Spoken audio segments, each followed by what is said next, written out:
కేసీఆర్ గారు గర్జిస్తే ఈ జిల్లా మంత్రులు, నీళ్ల మంత్రి కూడా ఈ జిల్లాలోనే ఉన్నాడు, పాపం ఆయనకు నీళ్ల గురించి కూడా తెలియదు. నిన్న ప్రెస్ మీట్ పెట్టి నేను చూస్తా ఉంటే ఆయనకి ఏం తెలియదు. ఏమన్నంటే నేను ప్రిపేర్ అయ్యి రాలే రేపు వస్తా అంటాడు. మళ్ళా ఒక ఆయననేమో ప్రిపేర్ అయ్యి రాడు, ఇంకొక ఆయనేమో నీళ్లు వాటర్ నేను ఎక్కువ చెప్పా ఆయన గురించి. గిసంటోళ్ళు ఈ జిల్లా మంత్రులు. ఏం తెలుసు వీళ్ళకు? నీళ్ల గురించి తెలుసా? ప్రజల అవస్థల గురించి తెలుసా? అడ్డమైన అబద్ధాలు చెప్పి అర్రాసు పాట వాడి ఇవాళ అడ్డదారిలో అధికారంలోకి వచ్చి కూర్చున్నారు. మీదికెళ్ళి ఇవాళ హుంకరిస్తా ఉన్నారు, బెదిరించే ప్రయత్నం చేస్తున్నారు. బెదిరింపులు అంటే మామూలు బెదిరింపులు కాదు. ఇక్కడే ఎల్లారెడ్డిగూడెంలో యాదగిరిని, ఎల్లమ్మగూడెంలో యాదగిరిని ఏ రకంగా అవమానించినరో ఒక యాదవ సోదరుణ్ణి మీ కళ్ళ ముంగట్నే ఉన్నది. లింగంపల్లిలో, సూర్యాపేట జిల్లాలోని నూతనకల్లి మండలం లింగంపల్లిలో మల్లయ్య యాదవ్ గారిని కిరాతకంగా హత్య చేసినారు. అట్లాగే చిన్న కాపర్తిలో ఇప్పుడే లింగయ్య గారు చెప్పినట్టు గెలిచిన వాళ్లను పోస్టల్ బ్యాలెట్లను లెక్క పెట్టకుండా ఓడించినట్టు ప్రకటించినారు. అట్లా చాలా గ్రామాల్లో, ఇక్కడ నారాయణపురంలో కానీ ఇంకా చాలా గ్రామాలలో ఇవాళ ఈ అరాచకంతో రీకౌంటింగ్ చేసి మొదలు గెలిచిన వాళ్లను తర్వాత ఓడిపోయిన వాళ్ళుగా ప్రకటించి ఆ రకంగా కూడా అన్యాయం చేసినారు. ఇవాళ బెదిరింపులు పనిచేయకపోవడంతో కొత్త కథ ఎత్తుకున్నారు. ఏమని?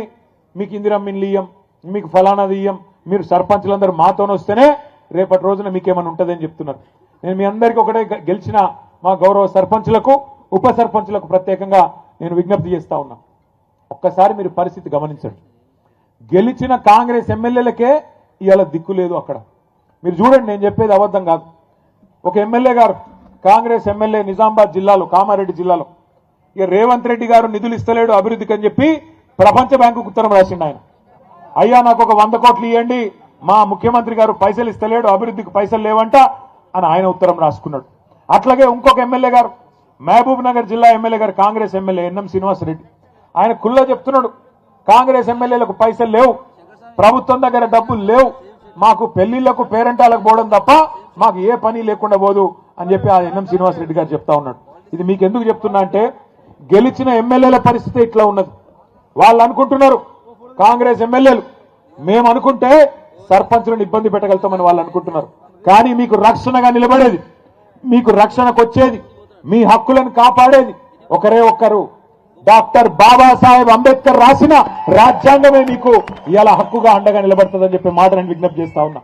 ఈ పైసలు ఏవైతే వాళ్ళు చెప్తున్నారో, నేను ఈయనీయా ఇచ్చేస్తా అజ్జేస్తా అని, ఎవడి అబ్బ సొమ్ము కాదు, ఎవడి అత్త సొమ్ము కాదు.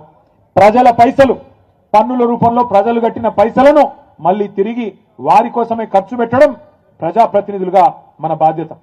ప్రజాప్రతినిధులుగా ఇవాళ దేశంలో 5 అంచెల్లో ప్రభుత్వాలు ఉన్నాయి.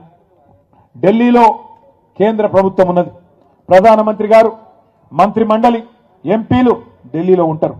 రాష్ట్రంలో రాష్ట్ర ప్రభుత్వం ఉంటుంది, ముఖ్యమంత్రి గారు, మంత్రి మండలి, ఎమ్మెల్యేలు, ఎమ్మెల్సీలు రాష్ట్రంలో ఉంటారు. కొద్దిగా కిందికి వస్తే జిల్లా పరిషత్, ఇప్పుడు జిల్లా పరిషత్ లేదు కానీ ప్రభుత్వం జిల్లా పరిషత్ రూపంలో ఉంటుంది. ఇంకొద్దిగా కిందికి వస్తే మండల పరిషత్తు, మున్సిపాలిటీలు, ఇక్కడ మండల పరిషత్తు, అక్కడ మున్సిపాలిటీలు. ఇంకా కొద్దిగా కిందికి వస్తే గ్రామ స్థాయిలో గ్రామ పంచాయతీల్లో మీరే బాసులు.